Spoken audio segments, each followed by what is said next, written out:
The night Mara boss asked me to train with her after hours. I expected a setup, a joke, some leftover need to beat me one more time before the season ended for good.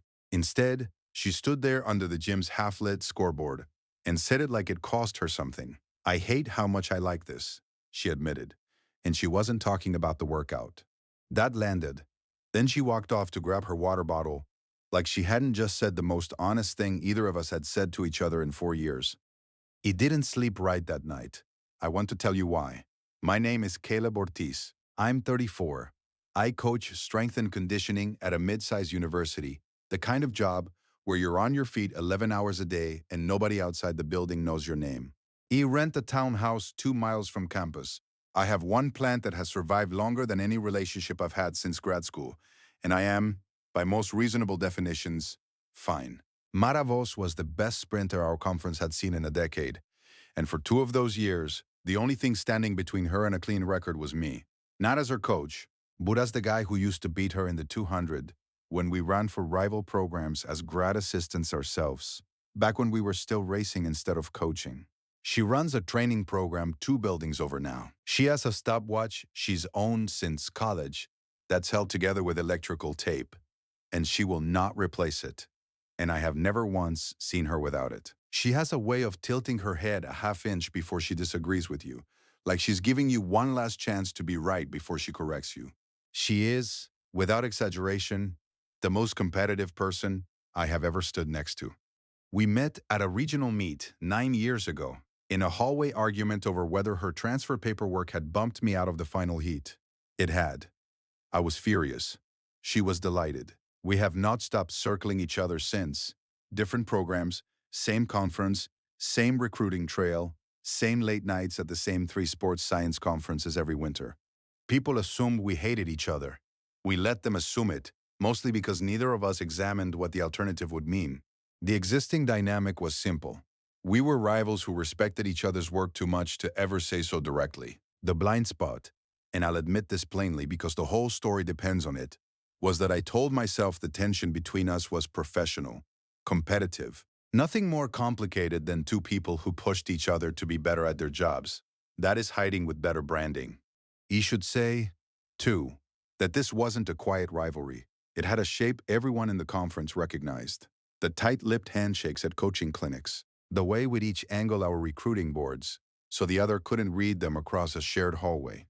The running joke among the other staff that you could set a clock by how fast Mara and I would find a reason to disagree in any meeting we were both required to attend. People found it entertaining. For 9 years, so did I, mostly because entertaining was a safer word than whatever the real one would have been. It started, like most disasters in my life, with a broken HVAC unit. The East Gym lost air conditioning the same week. Both our programs needed the space for evening sessions, which meant for one stretch of August, Mara's sprinters and my throwers were sharing a building that smelled like rubber matting and the particular kind of heat that makes everyone a little more honest than they mean to be.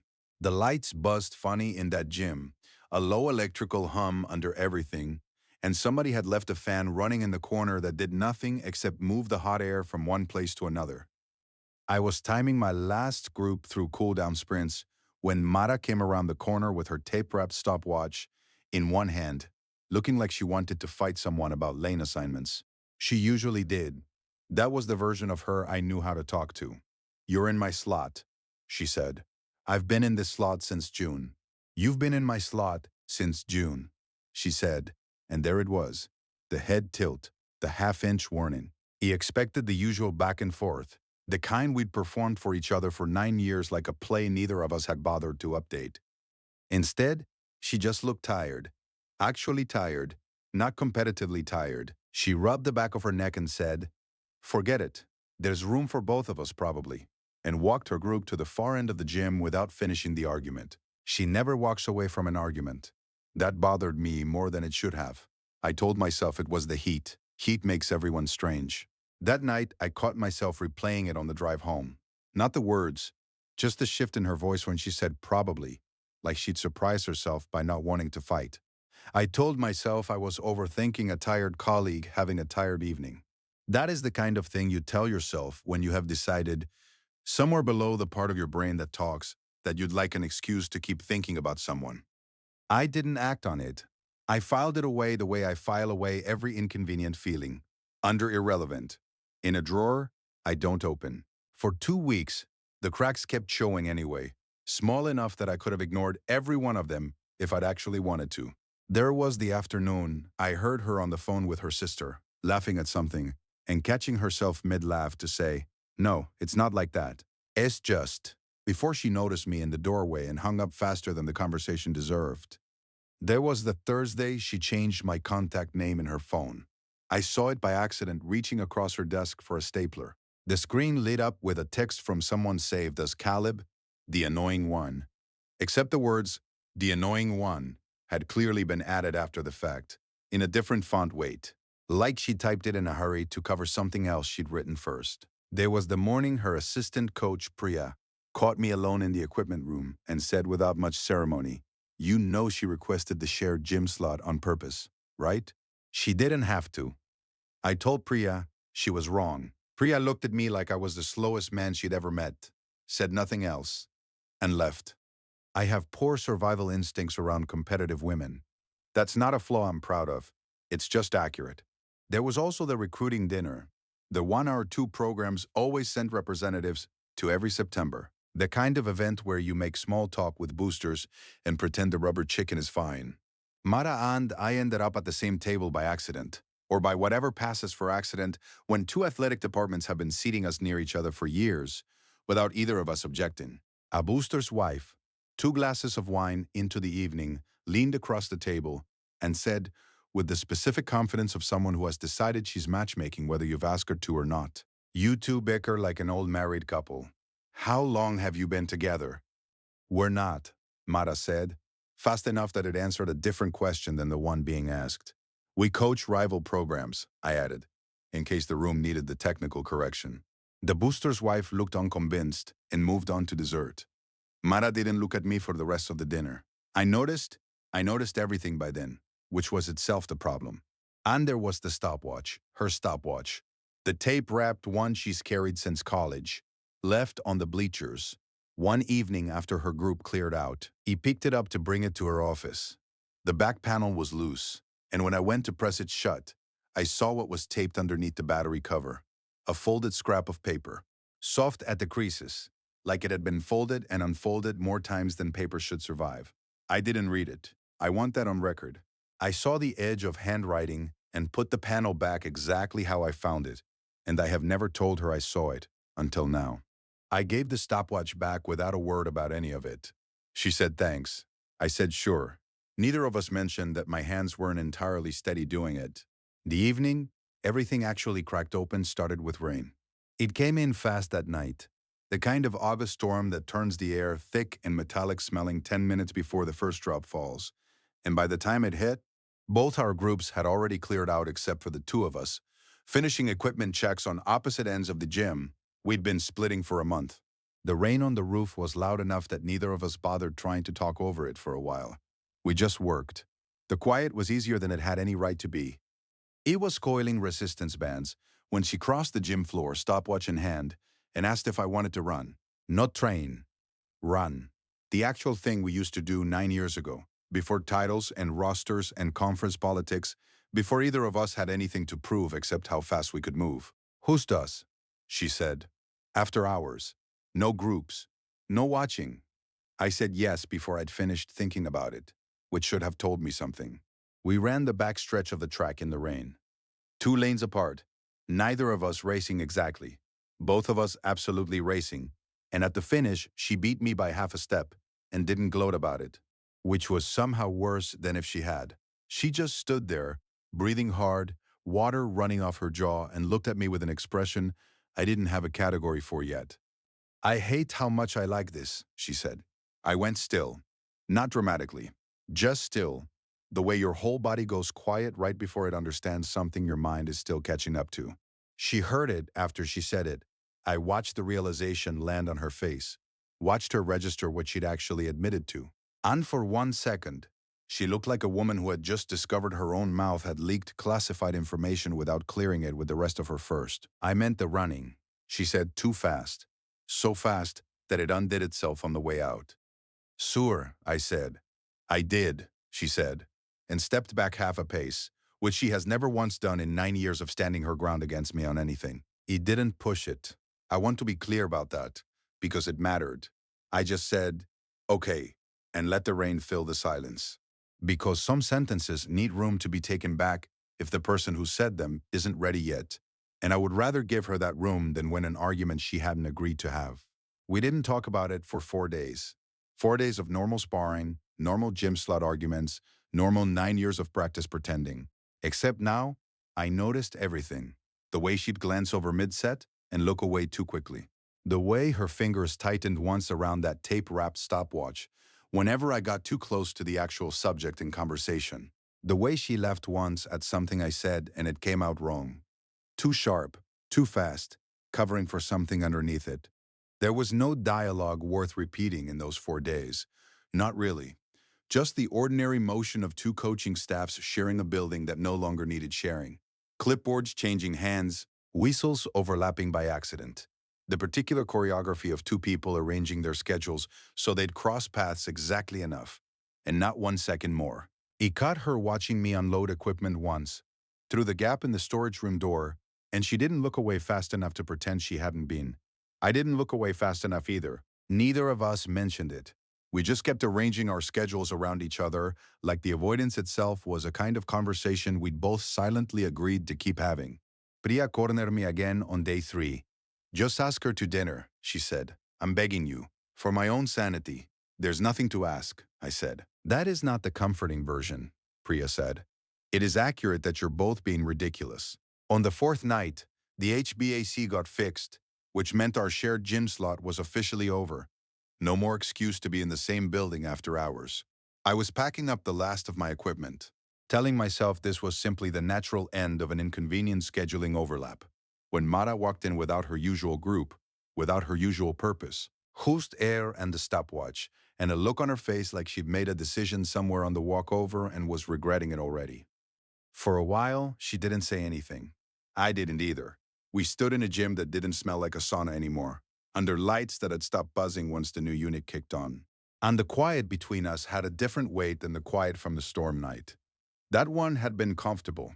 This one had something underneath it, waiting. She set the stopwatch down on the equipment table. Set it down too hard, harder than the object deserved. "I changed your contact name," she said, "back in May, before any of this." I didn't say anything. I let her keep going. It used to say something else. Before the annoying one. She looked at the stopwatch instead of at me. "I panicked and fixed it before you could see, except you already had, in the equipment room, with a stapler. I know you saw. You're a terrible liar about not having seen things." "What did it say before?" I said. Not a question, really. More like permission. It said, "Caleb, finally," she said. Too clearly, like the sentence had been sitting behind her teeth for months and finally slipped out before her pride could catch it in time. "I'd had your number saved under your actual name for years, the way you save someone you've decided isn't going anywhere." And then in May, I looked at it and thought, finally, like I'd been waiting for something I hadn't let myself name. So I panicked and covered it with a joke, because that felt safer than asking myself what I meant. That hit harder than I expected. Something in my chest shifted. Not dramatically. Just enough. He didn't say anything yet. My body answered before my mind caught up. My chest went tight. My hands stilled at my sides. And for a second, I just looked at her the way you look at something you've been circling for years without letting yourself land. "You don't have to say anything back," I told her finally. "We can finish packing up and pretend this gym never lost air conditioning. If you don't want this, whatever this is, you can say so right now, and I will never bring it up again." I meant it. That was the part that mattered most. I wasn't going to be the reason she said something she couldn't take back. She didn't take the exit. She didn't move at all, actually, which was its own kind of answer. She just stood there, soaked in gym light instead of rainwater this time, and let the silence hold for longer than felt safe before she said quietly, "I don't want to pretend anymore. I'm tired from pretending.